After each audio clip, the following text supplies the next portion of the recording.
Did you have a near-death experience? I did. I had a near-death experience. I was in a tank of water. My character is submerged in a tank, and I was trapped. And yeah, I was very scared. And I was banging and saying, set me free. But everyone just thought I was doing fabulous acting. They thought I was being Meryl Streep in the tank. Actually, I was drowning. Yeah. Then suddenly I hear my ear, poo, poo. The blood comes out. Oh, God. And the hole's here. You had a hole in your head.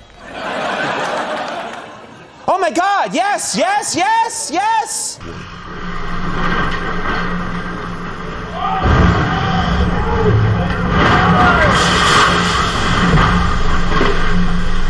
You've seen the explosions, the falls, the near-death escapes on screen. But what if the danger was real?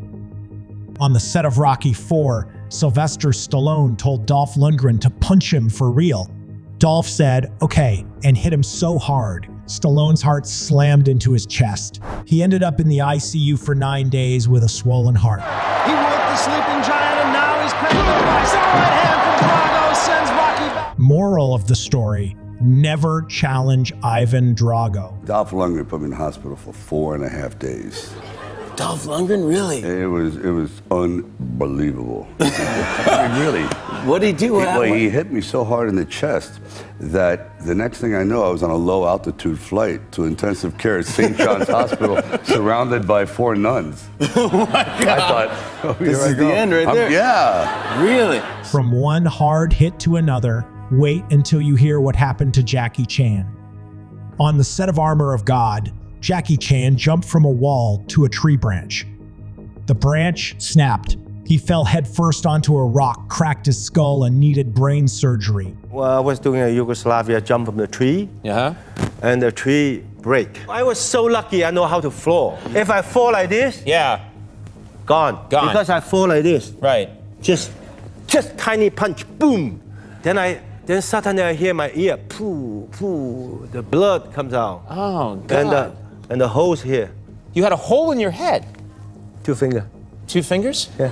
Take these 2 fingers. I'm bowling with Jackie Chan. Oh my God! Yes, yes, yes, yes! From danger on land to danger underwater. Next up, Ed Harris almost drowns for real. While filming underwater, Ed Harris's oxygen ran out. The safety diver got stuck in cables and the backup regulator was handed to him upside down. From what I remember, they strung a cable down, and Terry, my safety diver, got hung up on that cable. And about 40 feet into this thing across the thing, I realized this isn't happening, man, because I can't hold my breath any longer. I'm so excited anyway. There's water rushing up in my nostrils. I did this sign, out of air, unhook myself. I'm waiting for air, and this guy's hung up somewhere. I got nobody to give me air. Then one of the guys swims over, another guy, and he gives me his regulator, but he gives it to me upside down. So I get like half air and half water. He inhaled water, started drowning, and nearly passed out until another diver saved him.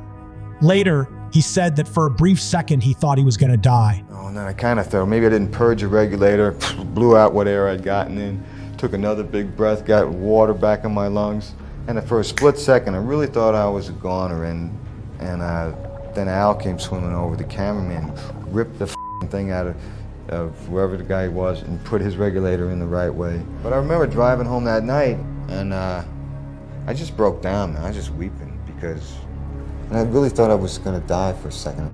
But if you're thinking drowning is scary, try hanging like Michael J. Fox did.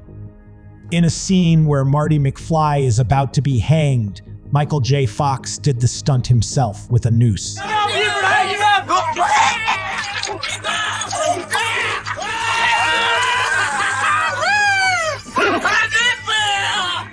The crew thought he was acting, but he wasn't. Luckily, they cut him down just in time. Were you around when they actually hung Michael J. Fox from the courthouse? I was underneath him. I was right by his legs, and he was putting his hand inside the rope.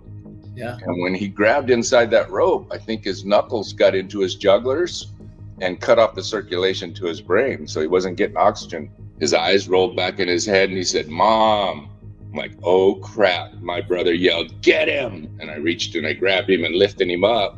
If you think that was rough, wait until Mel Gibson accidentally hangs himself. While filming a hanging scene in Braveheart, the safety rig failed and Mel Gibson was actually left dangling. Stretch him! He started to black out before the crew rushed in and saved him. I got hung once by mistake.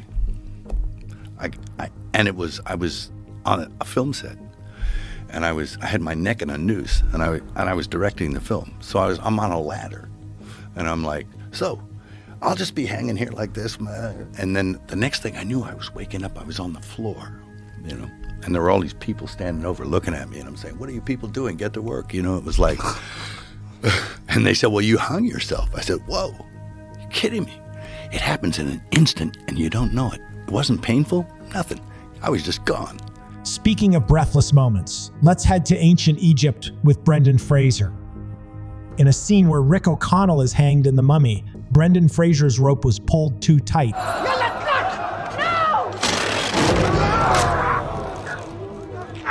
He blacked out completely and had to be revived. He gave his life to Hollywood, almost literally. I was standing on my toes like this with the rope, and the guy holding the rope above me, he pulled it up a little higher, and I was stuck on my toes. I had nowhere to go but down, and so he was pulling up and I was going down, and then the next thing I knew, my elbow was in my ear, the world was sideways, and there was gravel in my teeth, and everyone was really quiet. And there was a stunt guy, the coordinator was there, and he was going, "Brendan, Brendan, wake up." And I'm like, "Oh, what happened?" "Congratulations, you're in the club. Same thing happened to Mel Gibson on Braveheart." From hanging ropes to crashing cars, Uma Thurman's next, and it gets brutal. For a driving scene in Kill Bill, director Quentin Tarantino insisted Thurman drives a barely functional convertible.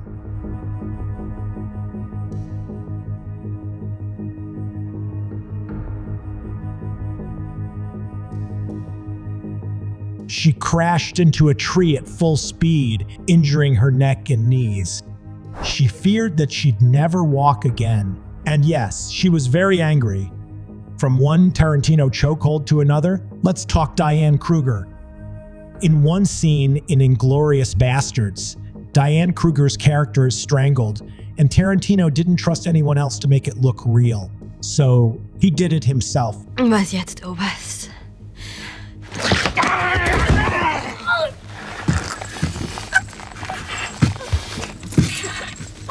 He actually choked her for real with her full consent, but it got to a dangerous level. Whenever you do a close-up of somebody being strangled in a film, I never buy it. And so I talked to Diane, and so I just said to her, what I want to do is, I'm going to be the hands, and what I'm going to do is, I'm going to just strangle you, all right? Full on, I'm going to cut off your air for just a little bit of time. We're going to see the reaction in your face, and then we'll cut. Next up, Isla Fisher gets trapped underwater for real. In the famous water tank escape scene, Isla Fisher's chain got stuck and she was trapped underwater.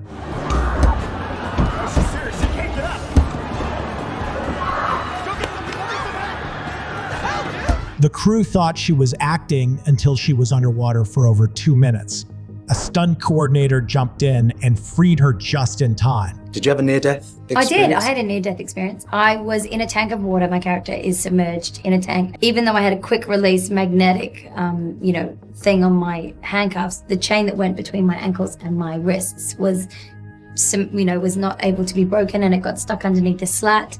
And I was trapped, and yeah, I was very scared. And I was banging and saying, set me free, but everyone just thought I was doing fabulous acting. They thought I was being Meryl Streep in the tank. Actually, I was drowning. From drowning to driving, let's check the brakes with Jason Statham.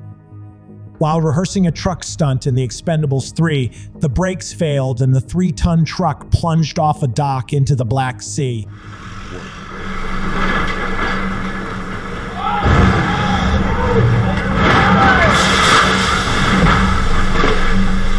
Luckily, Jason Statham is a trained diver. He swam out before the truck sank. So I'm in the truck there and I slam on the brakes where I'm supposed to stop. Nothing happens. Next thing you know, I've hit 2 cameramen. I literally thought I'd killed them. It was like a split second later, I'm going 9 feet over the edge of this sort of concrete jetty. The truck hits the water. the water just slams me back and we just like sinking fast, straight to the bottom. So like 60 feet at the bottom of the Black Sea, stuck in the mud, thinking, hang on a minute, how am I going to get out of this? This is how it ends. From sinking trucks to slipping midair, Tom Cruise's stunt left everyone thinking he was gone. While filming a wild helicopter stunt in Mission Impossible Fallout, Tom Cruise slipped midair, and for a few scary moments, the crew thought he had actually fallen to his death. Tom's looking up at me. I'm hanging out the helicopter because I'm doing all the cues and everything, and he's reaching as if he's trying to go up when he slips, and I'm looking directly into his eyes, and then he lets go and he falls down the line and hits the net and grabs on. And someone screamed that Tom had dropped. So, you know, the Rebecca Ferguson and Simon Pegg and these grips had seen this body fall down this line, hit the load and roll off, and they didn't see where he went. They didn't see him dangling around because he's such a small speck, and in the light that looked like Tom Cruise had just disappeared into the abyss, and that was movie over.